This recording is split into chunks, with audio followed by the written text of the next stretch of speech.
Gêne de sauvage. Pourquoi Brigitte Bardot est boycottée avant ses obsèques? L'adieu à Brigitte Bardot, entre l'éclat de l'icône et l'ombre indélébile du mépris. Alors que la France se prépare à saluer la dépouille de celle qui fut, un temps, le visage de la République et l'idole d'une génération. Un vent de discorde vient balayer les préparatifs de ses obsèques. Brigitte Bardot, éteinte le 28 décembre 2025 à l'âge de 91 ans.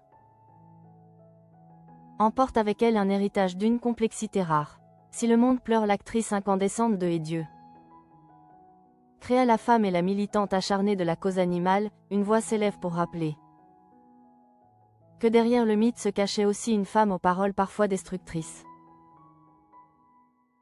Le journaliste Jacques Renardière a rallumé la mèche d'une polémique que beaucoup auraient voulu voir s'éteindre avec elle. Dans un post sur X, devenu viral en quelques heures, il fustige l'idée même d'un hommage national. Non, on ne peut pas rendre hommage à Brigitte Bardot tant que l'on oublie ses propos sur les Réunionnais. Un rappel cinglant qui renvoie la France à ses propres contradictions. Le cœur du litige remonte à 2019, une année où le combat de bébés pour les animaux a basculé dans l'injure raciale. Dans une lettre ouverte au préfet de la Réunion, elle fustigeait les maltraitances animales sur l'île avec une violence verbale inouïe, qualifiant les habitants des « autochtones ayant gardé leur gène de sauvages » et évoquant des réminiscences de cannibalisme. Ces mots, qui résonnent comme un écho funeste des théories raciales du XIXe siècle, n'ont jamais été digérés sur l'île Intense. Pour les Réunionnais, l'attaque ne visait pas des pratiques, mais une identité, un sang, une histoire. Condamnée par la justice pour incitation à la haine raciale, Brigitte Bardot avait certes présenté des excuses. Mais celle-ci restait ambiguë, regrettant d'avoir blessé ceux qui ne blessent pas les animaux. Une nuance qui, pour beaucoup, ne faisait que confirmer son mépris pour l'humain face à la bête. Aujourd'hui, à l'heure des funérailles, le débat qui déchire la France est celui de la mémoire sélective. Peut-on célébrer la femme qui a libéré les mœurs et sauvé des milliers d'espèces tout en ignorant ses dérapages xénophobes?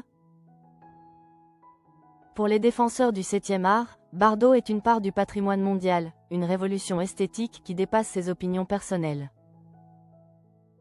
Pour Jacques Renardière et une partie de l'opinion, les propos discriminatoires ne sont pas des détails, mais des taches indélébiles sur un linceul de soie. L'héritage de Bardot est un champ de mines.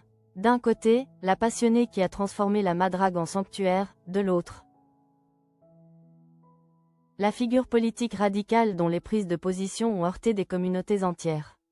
La question de l'hommage national devient alors un dilemme républicain. Comment commémorer sans valider? Comment se souvenir de l'icône sans insulter les citoyens qu'elle a outragés? La mort de Brigitte Bardot marque la fin d'une époque, celle d'une liberté totale qui ne s'encombrait ni de filtres ni de politiquement correct. Mais elle marque aussi le début d'un procès historique nécessaire. La France de 2026 n'est plus celle des années 1950. Elle est plus sensible au poids des mots et à la dignité de ses territoires d'outre-mer. Alors que les obsèques approchent, le silence des autorités semble témoigner d'un embarras certain. Entre l'admiration artistique et le rejet éthique, le pays s'apprête à dire adieu à une femme qui n'aura jamais laissé personne indifférent.